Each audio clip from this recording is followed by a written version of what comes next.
Catherine the Great, originally named Sophie Friederike Augusta von Anhalt-Zerbst, was born on May 2, 1729, in Stettin, Prussia, which is now Szczecin, Poland. She was the daughter of a minor German noble family. Her father, Christian August, was a military officer and the Prince of Anhalt-Zerbst, while her mother, Johanna Elisabeth, was from the influential Holstein-Gottorp family. Despite their noble status, Catherine's family had limited wealth, and her upbringing was relatively modest. Her mother was ambitious, seeking advantageous matches for her children, which led to Catherine being considered as a potential bride for Russia's future ruler. At the age of 14, Catherine was invited to Russia by Empress Elizabeth, who had selected her as the bride for her nephew and heir, Grand Duke Peter of Holstein-Gottorp. Eager to secure her position, Catherine embraced Russian customs, learned the language fluently, and converted to Eastern Orthodoxy, adopting the name Ekaterina Alexeyevna. Her adaptability and intelligence earned her the favor of Empress Elizabeth and the Russian court, though her marriage to Peter III was deeply unhappy. Peter was immature, unstable, and more interested in military trivialities and his native Holstein than in his wife, or the vast empire he was destined to rule. Catherine, meanwhile, devoted herself to studying Russian politics, history, and Enlightenment philosophy, preparing herself for a potential role as a ruler. When Empress Elizabeth died in 1762, Peter III ascended the throne, but his reign was short-lived. Peter alienated many influential groups by prioritizing his native Holstein over Russian interests and pursuing policies that angered both the nobility and the military.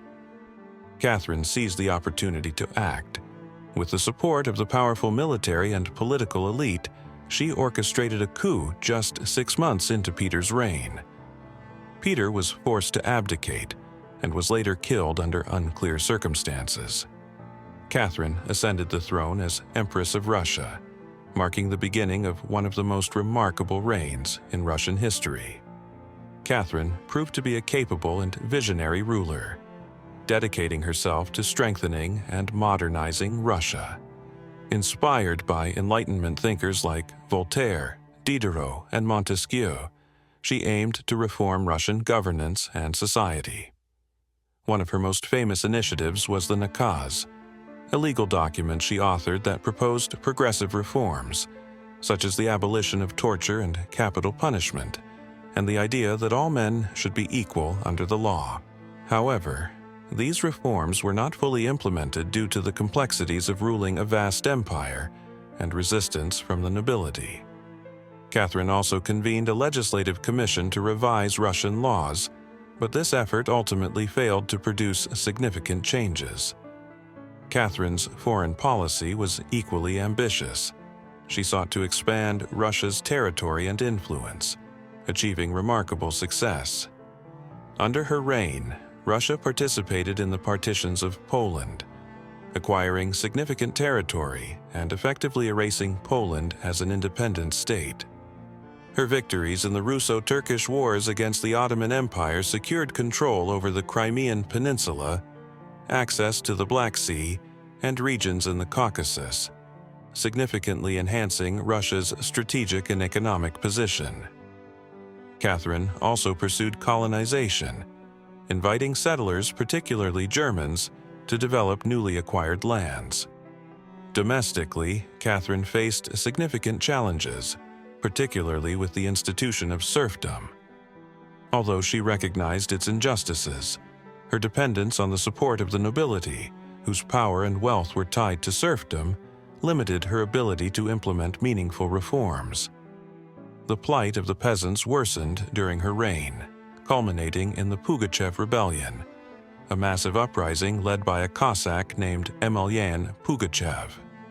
Claiming to be the deceased Peter III, Pugachev rallied peasants, Cossacks, and serfs in a revolt against the government.